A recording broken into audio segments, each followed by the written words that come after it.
Face aux banques qui spéculent, à la fraude fiscale, aux dividendes records, et alors que le pouvoir d'achat et les salaires se dégradent, il est indispensable aujourd'hui de s'engager pour une juste répartition des richesses. Lutter contre le pouvoir de la finance pour prendre le pouvoir sur l'argent, tout commence par là pour se donner les moyens d'une autre politique. Et il est indispensable aujourd'hui d'agir quand on voit les inégalités qui s'accentuent. En effet, aujourd'hui, 500 sociétés privées possèdent la moitié des richesses produites dans le monde. 67 personnes détiennent autant que 3,5 milliards d'individus.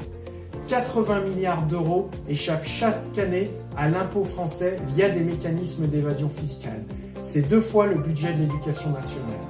Et tout cela s'ajoute aux multiples cadeaux effectués au patronat, à l'image en France du CICE, instauré et réalisé par Emmanuel Macron.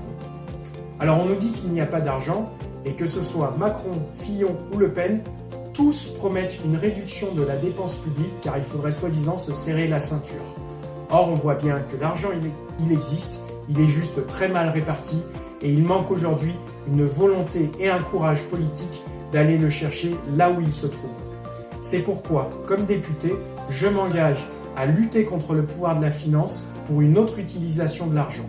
C'est pourquoi je porterai à l'Assemblée nationale la nationalisation de la BNP Paribas et de la Société Générale avec la création d'un pôle public bancaire, un plan de lutte contre l'évasion fiscale et une réforme juste de la fiscalité garantissant une progressivité de l'impôt et une plus grosse contribution des ménages les plus aisés et des grandes entreprises, et une taxation de l'ensemble des transactions financières pour lutter contre la spéculation.